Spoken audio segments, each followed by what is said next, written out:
No verão de 1947, um casal de idosos em Oklahoma conseguiu manter todo o seu jardim vivo durante 63 dias de seca extrema. Eles não tinham eletricidade, mangueiras automáticas e muito menos fertilizantes caros. Hoje em dia, gastamos centenas de dólares em sistemas de canteiros elevados, pesticidas e ferramentas de jardinagem modernas e sofisticadas. No entanto, há uma verdade que a indústria quer esconder de você. As dicas de jardinagem mais eficazes são, na verdade, totalmente gratuitas. A número 7 desta lista é uma técnica de umidade do solo tão eficaz que você não precisará regar por um ano inteiro. A número 14 é uma ideia da rainha do no-dig, plantio sem escavação. Ruth Stout, que passou 30 anos sem arrancar uma única erva daninha. Essas 25 dicas de jardinagem fora da rede, off-grid, ajudaram nossos avós a sobreviver à depressão, a longos cortes de energia e a colheitas fracassadas. Com o tempo, elas foram substituídas por produtos convenientes que são anunciados em todos os lugares. Hoje, exploraremos 25 dicas de jardinagem antigas, baratas, mas incrivelmente inteligentes, que ainda fazem maravilhas hoje em dia. Naquela época, na década de 1930, quando um terço da população americana estava desempregada, o lema de toda a família era: use até o fim, desgaste, vire-se ou fique sem. Embora os tempos fossem difíceis, os americanos ainda tentavam manter o hábito de tomar café. Como o café não era barato, eles usavam a borra de café para dezenas de propósitos diferentes, em vez de jogá-la fora. Avós pacientes costumavam espalhar a borra de café em assadeiras e deixá-la secar completamente ao sol, até ficar tão fina quanto areia. Em seguida, elas misturavam cuidadosamente essa borra de café seca com cascas de ovos trituradas, na proporção de 3 partes de borra de café para 1 parte de cascas de ovos. Isso não era apenas um hábito para economizar dinheiro. Era uma receita perfeita para equilibrar nitrogênio, acidez e cálcio no solo. Essa mistura funciona incrivelmente bem ao redor da base de plantas que gostam de acidez, como hortênsias, mirtilos ou azaleias, ajudando-as a florescer com cores vivas e a dar frutos suculentos. Você só precisa garantir que a borra de café esteja muito bem seca. Aplique apenas uma camada fina, não mais do que meia polegada, aproximadamente 1,2 centímetros, e faça isso uma vez por mês para obter os melhores resultados. Hoje, a borra de café é coletada em lojas modernas da Starbucks para ser usada como fertilizante natural e antifúngico, exatamente como nossos avós faziam décadas atrás. Em tempos em que os fertilizantes químicos eram priorizados para os militares ou para grandes fazendas de exportação, as famílias em áreas rurais como Mississippi ou Alabama tinham que fazer seu próprio tônico para seus jardins. Eles não o chamavam por nomes químicos complexos. Eles o chamavam carinhosamente de a vida do solo. O processo começa com 1 litro de água morna, mantida em torno da temperatura corporal, cerca de 37 graus Celsius, porque se a água estiver muito quente, matará o fermento, e se estiver muito fria, o fermento permanecerá inativo. Em seguida, adicionam-se 2 colheres de fermento biológico seco e 1 colher pequena de açúcar, mexendo bem. Após cerca de 30 minutos, uma leve camada de espuma começa a subir à superfície, o que é o sinal de que o fermento está ativo. Essa mistura não deve ser regada diretamente, pois é muito concentrada. Em vez disso, deve-se diluí-la com cerca de 10 partes de água e, em seguida, regar ao redor da base da planta no início da manhã ou na tarde fresca. As pessoas acreditam que a solução de fermento ajudava o sistema radicular a crescer muito mais forte, o que era especialmente útil para tomates, feijões ou vegetais cultivados em solo arenoso pobre em nutrientes. Testes práticos mostraram que esse método pode aumentar a massa radicular em até 30%, o que ajuda as plantas a absorver água e minerais de forma mais eficaz. Dessa forma, nossos avós ainda conseguiam obter colheitas produtivas de tomates e feijões naqueles dias difíceis. Antes que sprays antifúngicos ou selantes de feridas estivessem disponíveis para compra em centros de jardinagem, nossos avós muitas vezes simplesmente iam até a varanda e quebravam um pedaço de aloe vera, babosa, para salvar todo o jardim. Se um galho de tomate quebrasse com ventos fortes, ou o tronco de uma árvore fosse arranhado após a poda, eles esfregavam o gel transparente da babosa diretamente na ferida. O gel fresco sela rapidamente a superfície da planta, ajuda a prevenir o apodrecimento e impede a propagação de doenças fúngicas no interior. Muitos jardineiros da velha guarda até acreditam que as plantas tratadas com babosa se recuperam mais rápido e desenvolvem brotos ainda mais fortes. Curiosamente, essa simples dica caseira já existe há milhares de anos.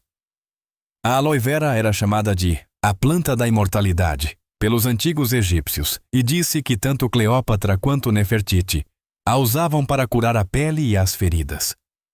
Hoje, a ciência explica que a babosa contém compostos antibacterianos e antifúngicos, bem como hormônios naturais que ajudam as células a se recuperarem. Com apenas um vaso no canto do quintal, as pessoas no passado tinham um posto de primeiros socorros gratuito para humanos e plantas, sem depender de produtos químicos caros ou lojas de jardinagem. Há algumas ideias que podem soar um pouco bobas no início, mas na realidade são avanços biológicos extraordinários, e o plantio horizontal de tomates é um ótimo exemplo disso. Durante a terrível seca conhecida como Dust Bowl no meio oeste americano, os tomates cultivados dessa maneira foram os únicos que sobreviveram ao calor escaldante. Em vez de cavar buracos redondos tradicionais e profundos, o que era muito difícil no solo argiloso e duro da Geórgia ou do Mississippi, os avós do passado cavavam uma vala longa e colocavam todo o caule horizontalmente no solo, deixando apenas o tufo de folha superior para fora. A capacidade natural dos caules do tomateiro de formar raízes adventícias é ativada quando tocam o solo quente, desenvolvendo um enorme sistema radicular secundário ao longo de todo o comprimento do caule enterrado. Mais raízes significam que a planta pode extrair mais água e minerais do solo. Especialistas agrícolas de universidades como Cornell ou UC Davis investigaram e confirmaram isso mais tarde. Tomates plantados horizontalmente podem render até 50% mais. Seus avós já sabiam disso há 50 anos. Antes que os vasos modernos aparecessem nos centros de jardinagem, muitas famílias rurais cultivavam batatas suficientes para o inverno inteiro, simplesmente usando sacos velhos que antes continham ração animal. Eles colocavam o saco em um canto ensolarado do quintal. Enchiam com uma camada de terra misturada com composto e depois jogavam algumas batatas semente no fundo. À medida que a planta crescia, eles continuavam adicionando camadas de terra, até que o saco estivesse completamente cheio. O interessante é que essa dica veio da longa experiência dos jardineiros Amish.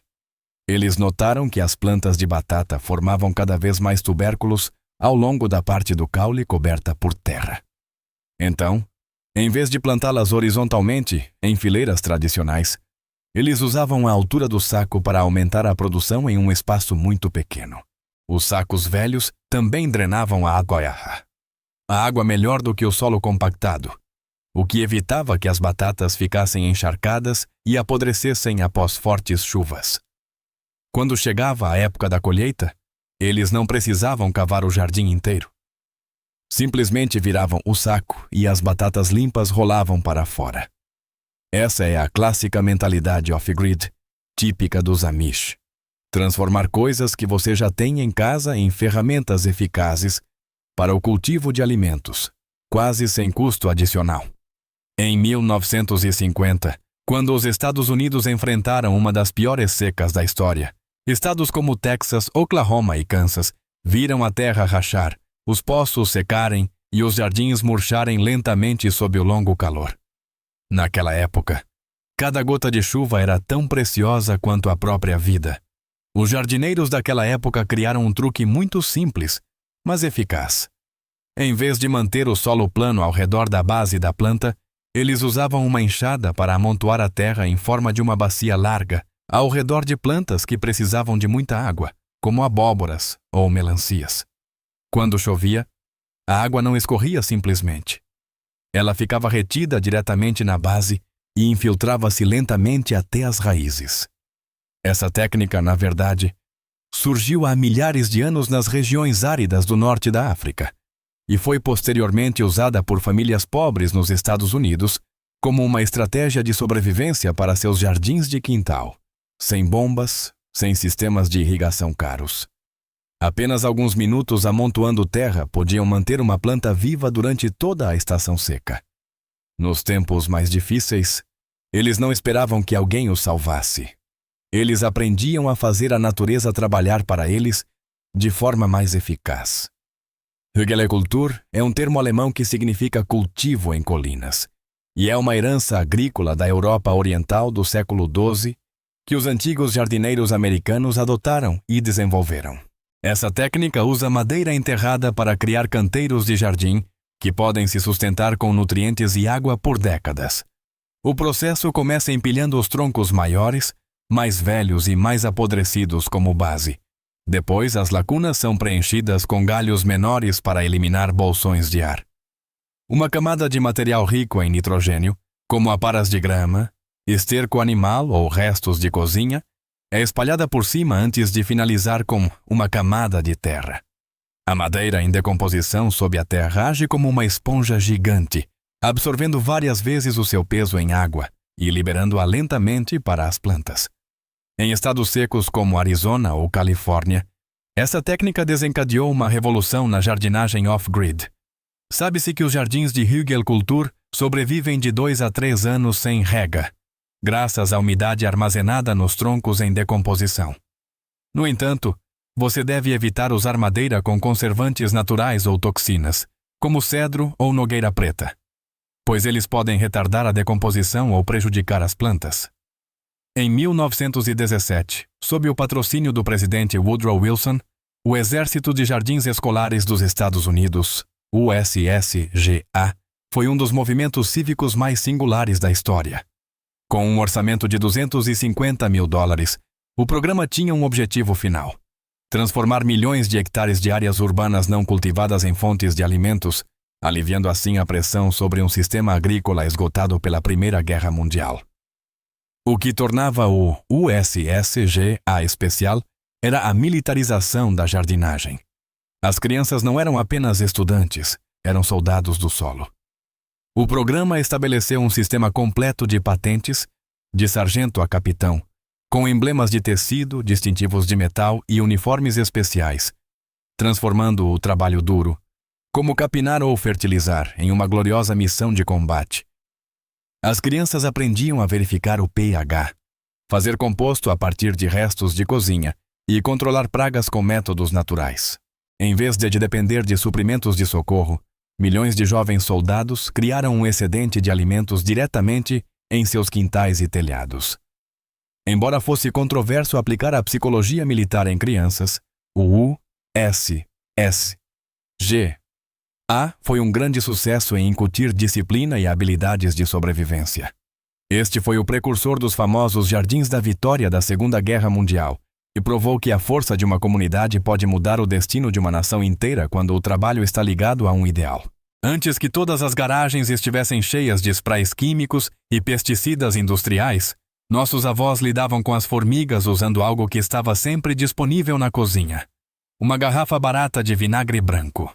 Quando viam formigas se alinhando ao redor dos canteiros de vegetais ou rastejando para a despensa, eles simplesmente misturavam vinagre e água na proporção de 1 por 1 e borrifavam ao longo de seus caminhos, ao redor da base dos canteiros ou em rachaduras perto do ninho. Após apenas uma noite, essas trilhas lotadas de formigas geralmente desapareciam quase completamente, sem a necessidade de espalhar veneno no solo. Mais tarde, estudos finalmente explicaram por que essa simples dica off-grid era tão eficaz. O forte cheiro ácido do vinagre interrompe os rastros de feromônios que as formigas usam para se comunicar e guiar toda a colônia. Quando o sinal de odor é apagado, elas quase perdem a capacidade de encontrar comida e são forçadas a ir para outro lugar. O que tornou essa dica tão popular na época foi o fato de ser incrivelmente barata, segura para o solo e não prejudicar insetos benéficos, como abelhas ou borboletas. Em uma época em que toda a solução é comercializada em garrafas de produtos químicos caros, muitas pessoas estão voltando para aquela velha garrafa de vinagre no canto da cozinha, percebendo que às vezes as maneiras mais simples são as que funcionam de forma mais sustentável. Nos anos difíceis, quando o dinheiro era escasso e a loja de suprimentos agrícolas ficava a dezenas de quilômetros de distância, nossos avós não podiam sair correndo para comprar remédios toda vez que uma planta ficava doente. Se uma bandeja de mudas morresse, isso poderia significar a perda do suprimento de vegetais para todo o inverno seguinte. Então, nossos avós aprenderam a usar tudo o que havia na cozinha para salvar seus jardins. Uma das dicas mais estranhas era o uso de canela em pó para proteger as plantas jovens de doenças fúngicas. Após a semeadura, eles costumavam polvilhar uma fina camada de canela na terra úmida, ou aplicá-la na ponta de uma estaca fresca antes de plantá-la no solo. E o interessante é que essa dica realmente funciona. Os compostos naturais da canela têm fortes propriedades antifúngicas e ajudam a prevenir o tombamento, damping off, uma doença que pode fazer com que uma bandeja inteira de mudas desmorone após apenas uma noite fria e úmida. Também ajuda os cortes nas plantas a secarem mais rápido e limita o apodrecimento do caule durante a propagação. As pessoas no passado podiam não conhecer o termo antifúngico natural, mas entendiam uma coisa: o jardim tinha que ser protegido com o que estivesse disponível em casa. E às vezes, o segredo para manter viva a colheita de uma temporada inteira era apenas uma pequena pitada de canela em pó ao lado do fogão. A maioria das antigas famílias americanas criava galinhas, patos ou gansos para obter ovos e carne. Após o abate das aves, as penas eram frequentemente vistas como um lixo difícil de manusear, pois são resistentes e não queimam facilmente. Para as avós engenhosas, no entanto, isso era um tesouro oculto de nutrientes. Elas costumavam enterrar uma camada grossa de penas e colocá-las diretamente no fundo da cova de plantio antes de semear ou plantar uma muda. O segredo está na estrutura das penas, cujo principal componente é a queratina, uma proteína extremamente rica em nitrogênio. No solo úmido, os micróbios iniciam um processo lento de decomposição, transformando a queratina em nutrientes essenciais. A ciência moderna confirmou que as penas contêm de 12% a 15% de nitrogênio, o que é muito maior do que o esterco animal típico. Enterrar penas hoje é comparado à instalação de um tanque de nutrientes de longo prazo, que ajuda as folhas da planta a permanecerem verdes e saudáveis por muito tempo. Em uma época em que o fertilizante orgânico está se tornando uma tendência, essa técnica ainda mantém seu valor em termos de ecologia e economia. Mesmo quando não tinham penas de aves, os mais velhos diziam que o cabelo humano tinha um efeito semelhante devido à sua estrutura de queratina parecida. Antes da invenção dos pesticidas químicos, os pomarés de maçãs, peras e cerejas na Nova Inglaterra ou na França rural eram frequentemente ameaçados de destruição por lagartas medideiras e mariposas de inverno. Para proteger as colheitas, as pessoas da época inventaram um tipo muito inteligente de armadilha de anel de óleo. Eles enrolavam um pedaço de pano limpo ao redor do tronco da árvore, a cerca de 30 centímetros da base, e depois o cobriam com uma camada de plástico cortada de uma garrafa velha. O interior da camada de plástico era revestido com uma camada de óleo de cozinha usado, vaselina ou graxa. Quando os insetos rastejavam pelo tronco da árvore, as minúsculas gotas de óleo preenchiam os pequenos espinhos de suas pernas, fazendo com que perdessem o atrito e ficassem presos ou tivessem que voltar. Essa dica era tão famosa que em 1885, a Tanglefoot Company foi fundada em Michigan apenas para produzir uma resina pegajosa especial baseada nessa fórmula tradicional de armadilha de óleo.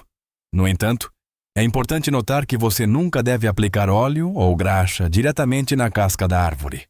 O óleo que penetra na casca bloqueia o processo de troca gasosa da planta, levando a um grave apodrecimento do tronco. É por isso que a técnica de enrolar primeiro pano ou papel antes da cobertura de plástico é uma regra obrigatória que não deve ser ignorada. Em 1930, quando as secas da Grande Depressão varreram o sul dos Estados Unidos, um pote de sal marinho na cozinha era a última linha de defesa para os jardins familiares. Naquelas tardes ensolaradas de agosto, quando o pó branco do oídio começava a embaçar as folhas da abóbora, uma reserva vital de amido para o inverno, eles diluíam uma colher de chá de sal em um precioso litro de água. Essa solução altera o pH na superfície da folha e, por osmose, suga a água dos esporos do fungo, fazendo com que murchem instantaneamente. No entanto, isso era uma faca de dois gumes em tempos difíceis. As famílias sempre lembravam umas às outras de borrifar com muita moderação, apenas o suficiente para aderir às folhas. Pois em um mundo onde a terra era o único bem, eles entendiam que, se o sal escorresse e se acumulasse no solo, envenenaria o sistema radicular e tornaria o jardim permanentemente infértil, tirando de toda a família a esperança de sobrevivência para as estações futuras. Em 1944, Ruth Stout, conhecida como a rainha do no-dig, chocou o mundo tradicional da jardinagem ao afirmar que não precisou capinar por 30 anos, apenas usando um pedaço de papelão. Após 1945, quando a indústria de transporte marítimo cresceu e o papelão se tornou comum, jardineiros inteligentes descobriram sua maravilhosa utilidade na melhoria do solo e espalharam o método por toda parte. O procedimento é muito simples. Coloque folhas de papelão marrom planas no chão e sobreponha as bordas em cerca de 10 centímetros para garantir que não haja lacunas por onde a luz possa penetrar. Em seguida, cubra-as com uma camada de cobertura morta, mulch, como palha ou folhas secas, com cerca de 7 a 10 centímetros de espessura. Essa camada de papelão bloqueia completamente a luz, destruindo naturalmente as ervas daninhas por baixo, sem a necessidade de herbicidas químicos. À medida que o papelão se decompõe, ele se torna uma ótima fonte de alimento para as minhocas e ajuda a soltar e enriquecer o solo magicamente. Um segredo importante é encharcar o papelão com muita água logo após colocá-lo, para que ele se molde ao solo, facilitando a penetração das minhocas e bloqueando o oxigênio para as ervas daninhas abaixo. Esta é a maneira mais barata e fácil de criar um novo canteiro de jardim sobre grama selvagem resistente. Durante a Segunda Guerra Mundial, quando o açúcar se tornou um item de luxo estritamente controlado por cupons de racionamento, o mel não era apenas um substituto do açúcar. Era um símbolo de autossuficiência. Os governos americano e britânico transformaram a apicultura de quintal de um hobby pessoal em uma estratégia nacional de segurança alimentar, incentivando cada família a montar pelo menos uma colmeia ao lado de seu jardim da vitória. O verdadeiro poder desses pequenos soldados reside em sua capacidade de polinização cruzada. As pessoas da época perceberam que os jardins com abelhas no canto frequentemente tinham rendimentos de 20% a 50% maiores. As abelhas garantiam que nenhuma flor de tomate ou quiabo fosse desperdiçada, criando um ecossistema fechado. As abelhas obtêm néctar das flores, as plantas são polinizadas, e a família obtém tanto alimento quanto mel doce. Esta é a combinação perfeita de pecuária e agricultura, sem a necessidade de fertilizantes químicos ou tecnologia cara. Para apoiar as pessoas, clubes de abelhas surgiram por toda parte.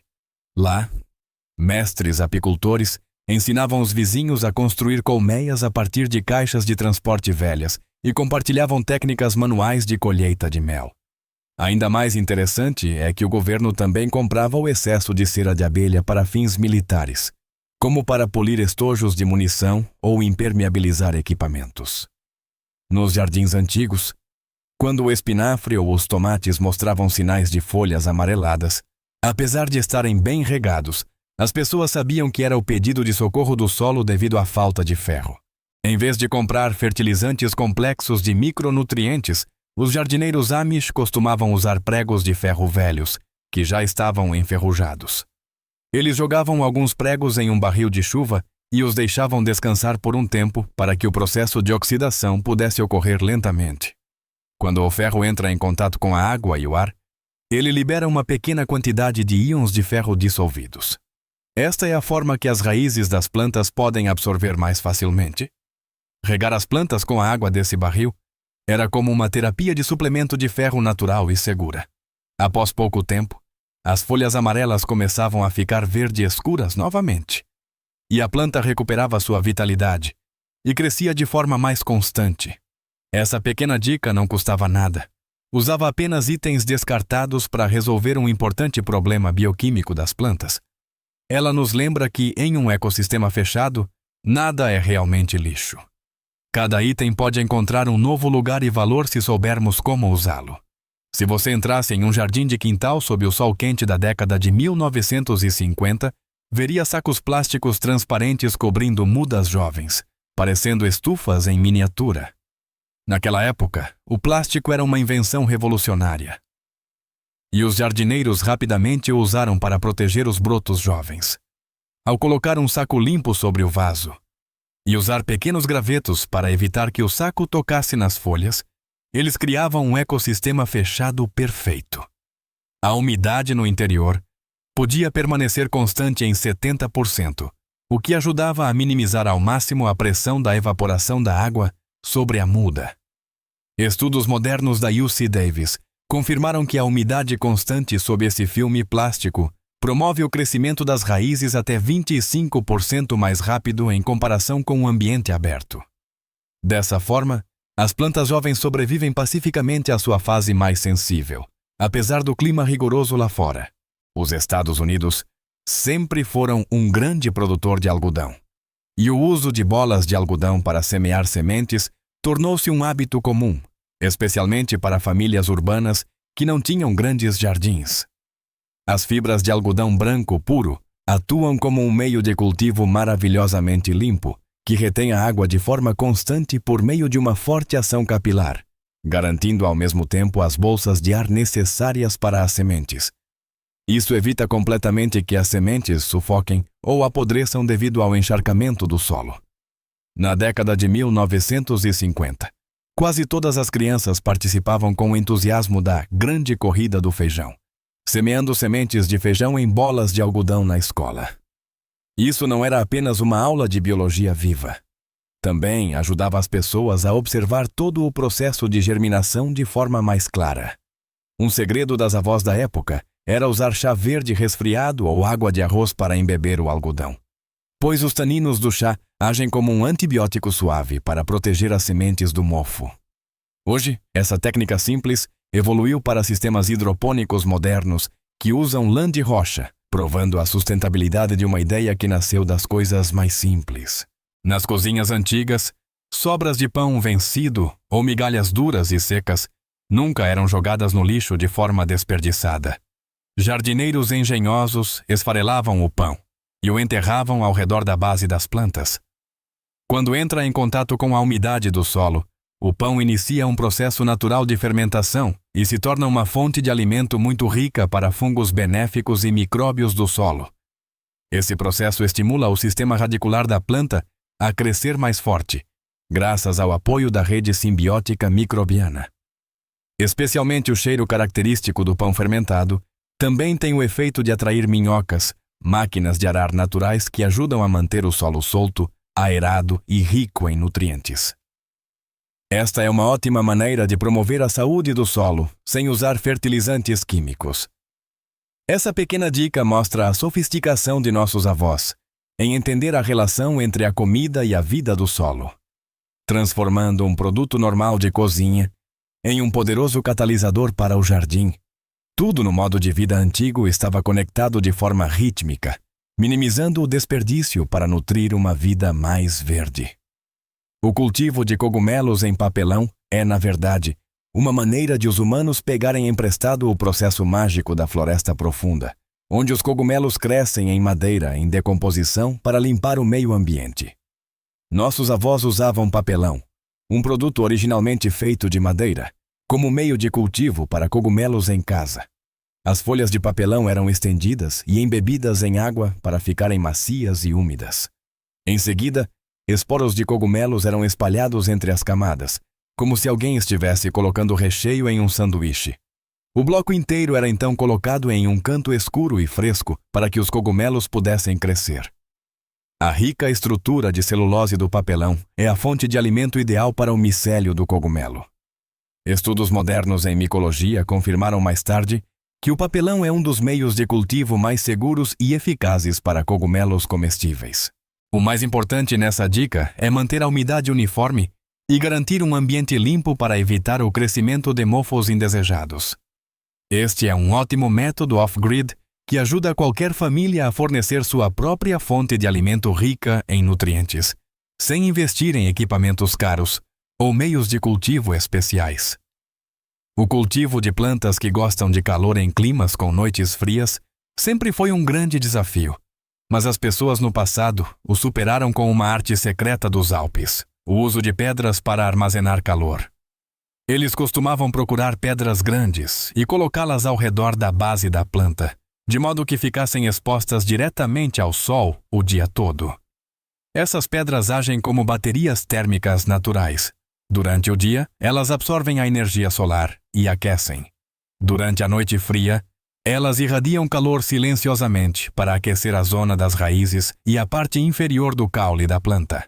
Esse mecanismo ajuda a estabilizar a temperatura local ao redor da base da planta, para que plantas tropicais sensíveis ainda possam crescer bem, mesmo em regiões com climas rigorosos.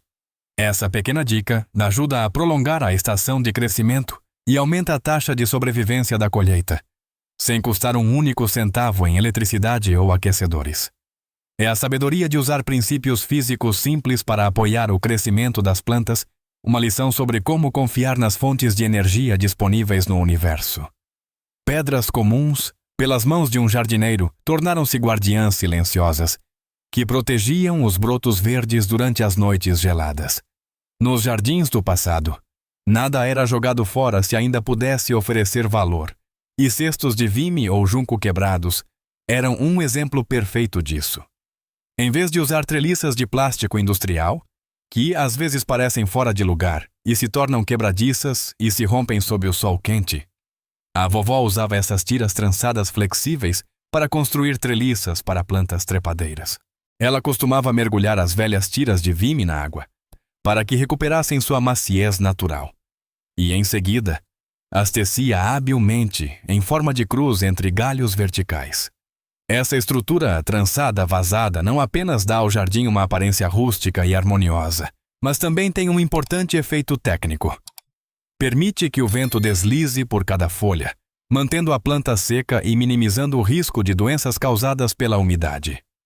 Como resultado, seus pés de feijão sempre tinham um suporte estável, bonito e vivo. Esta é a arte da reciclagem, onde itens domésticos quebrados ganham uma nova vida em simbiose com as plantas. Isso nos lembra de uma época em que as pessoas viviam de forma mais pacífica, eram menos dependentes de plásticos descartáveis e sempre sabiam como encontrar beleza nas coisas mais simples. Às vezes, o cuidado excessivo por meio de regas constantes empurra acidentalmente as plantas para um estado de asfixia, quando a cianágua ocupa todos os espaços e expulsa todo o oxigênio do solo.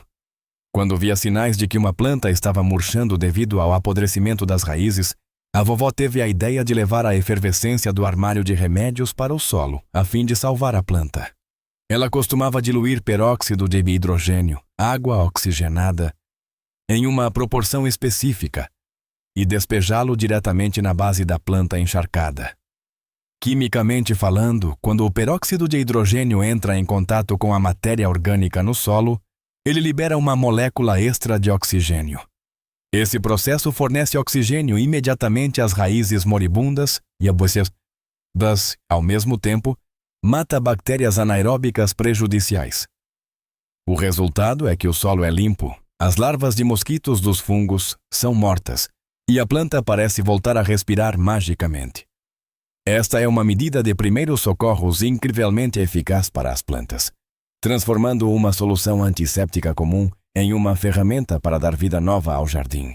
Uma profunda compreensão da natureza da vida ajudou nossos avós a encontrar soluções que eram simples e eficazes, provando que o conhecimento de jardinagem off-grid é um tesouro infinito de criatividade.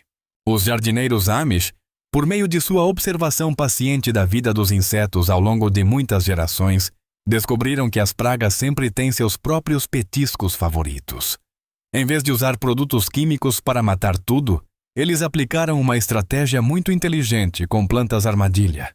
Para proteger as valiosas fileiras de tomates dos pulgões, a avó costumava plantar tufos brilhantes de capuchinha na beira do jardim, pois essa flor emite um sinal de odor que é muito mais atraente para os pulgões do que os tomates.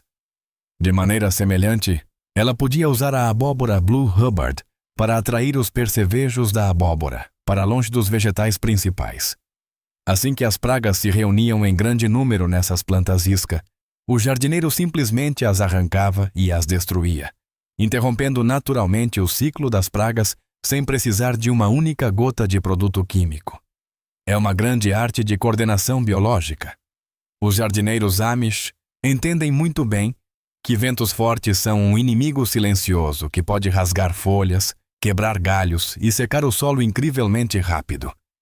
Para proteger o jardim, eles criavam quebra-ventos vivos e coloridos, plantando fileiras de girassóis altos no lado voltado para o vento. Os girassóis não são apenas um destaque brilhante que traz beleza ao canteiro. Eles também têm a capacidade de reduzir significativamente a velocidade do vento que passa por eles. A estrutura da fileira de plantas permite que o ar continue a deslizar suavemente para a ventilação, mas tira a força destrutiva dos ventos fortes. Graças à proteção desses gigantes de flores amarelas, o interior do jardim mantém sempre uma temperatura quente e uma umidade ideal. Vegetais sensíveis podem prosperar com mais vigor em um ambiente protegido e bem cuidado. Este é um exemplo maravilhoso de como uma espécie de planta é usada para apoiar outra, criando um ecossistema propício onde a beleza e a função se fundem. Da borra de café seca às fileiras de girassóis que servem como quebra-vento, os jardins de nossos avós são uma forte prova de sabedoria e respeito absoluto pela Mãe Natureza. Se essas histórias sobre autossuficiência e conhecimento antigo mudaram a maneira como você vê seu próprio jardim, inscreva-se em nosso canal e curta este vídeo. Nós desenterramos a história que tentaram enterrar. Vamos juntos semear as sementes para um futuro melhor. O próximo tesouro de conhecimento será revelado em breve.